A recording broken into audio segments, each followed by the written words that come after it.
Anarchy Brew Company, Skin Deep.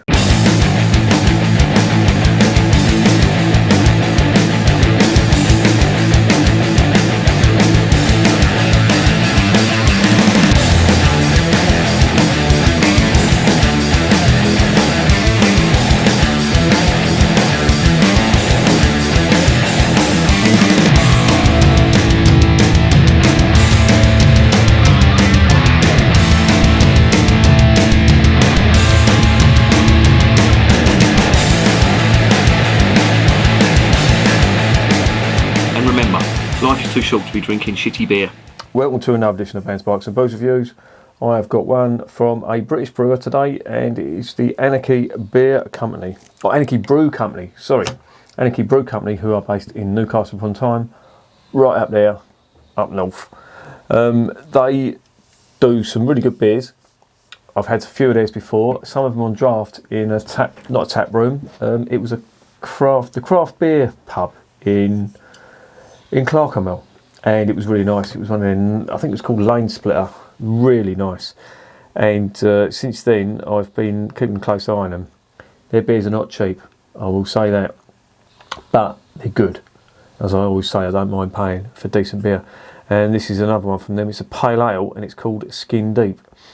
And obviously, they're even going by the name Anarchy. They've sort of tapped into the punk rock type market, and they've got some quite good artwork on their cans. Actually, I really like it. And this one is I don't know whether you can see that or not with the light, but they're all just like, you know, old school tattoo designs.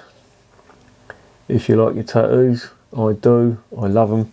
Can't get any more at the moment because of this virus bollocks, but I will be getting more soon if I can find some room on my body. Let's dive into this beer and see what it's all about.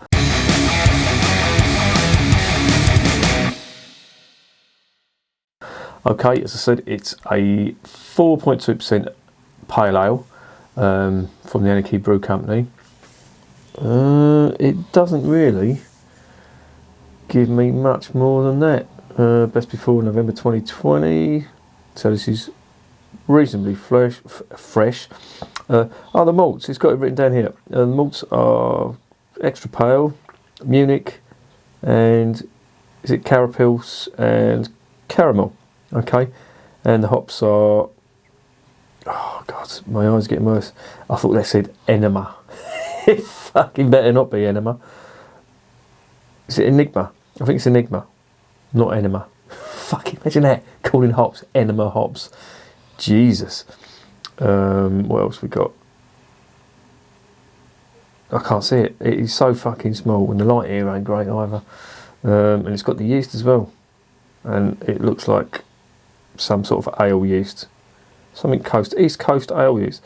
Okay, right. Apologies for my shitty eyesight, but as I say, that's all I can see with my dodgy mince pies.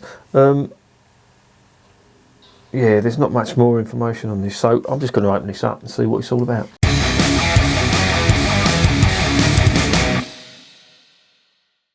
It's in a 330ml can. I think they do a bigger can. I think they may even do a 440ml can on this. I'm not sure.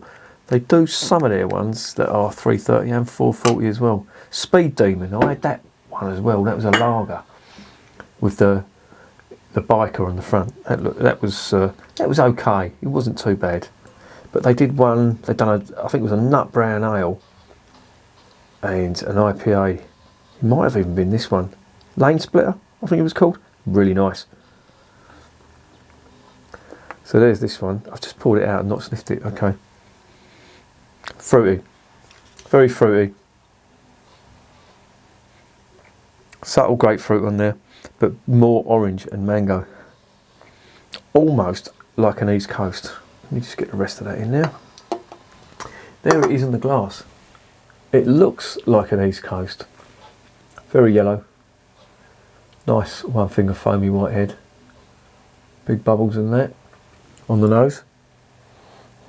Yeah, very nice. And a lot of orange and a lot of fruit. And I can't wait to try this. So let's get it down the hatch.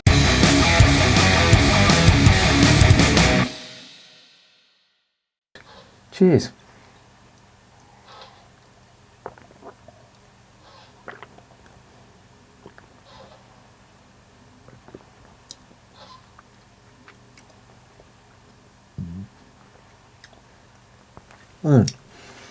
Yeah, you wouldn't mistake this for a New England because it just hasn't got the body of a New England, and it's not trying to be that. It's a pale ale, but it's a very nice pale ale. Loads of fruit. It's very juicy. Orange, mango, touch of pineapple, but that's subtle, and there's a little bit of resin on that as well. Resinous pine that I'm getting from that too. And it's really nice.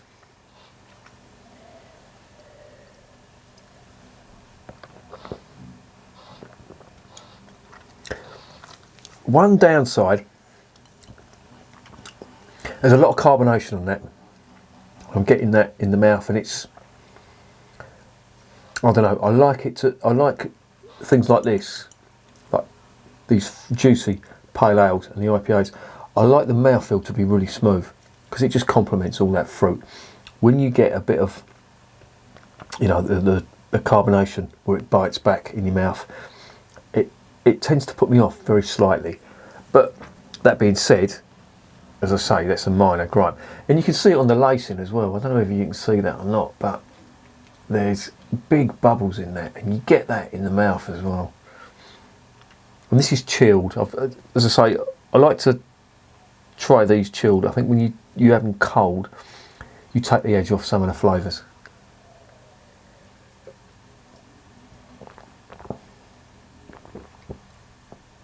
But it's really nice. As I say, the only thing that's sort of holding me back on that is the carbonation in the mouth. That's just a little touch too much, but aside from that, no complaints at all. Really nice. But yeah, all in all, not too bad. I'm in two minds. This, you know, it's calling it a pale ale, but it is bordering on the New England style with the flavours. Yes, I'm getting the New England style. With the body, not so much. So I like they've done that distinction. This could have been labelled as a New England, and I'd have tasted it and I said it's quite a weak New England. But where it's a pale ale, it's a really nice, juicy pale ale.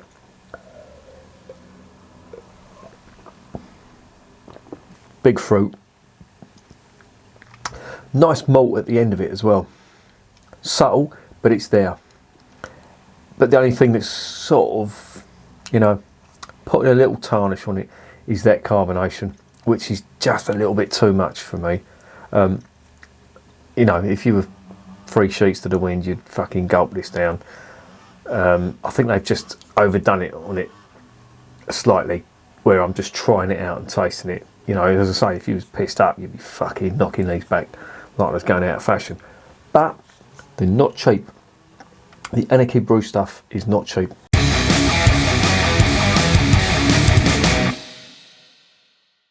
So what's the verdict?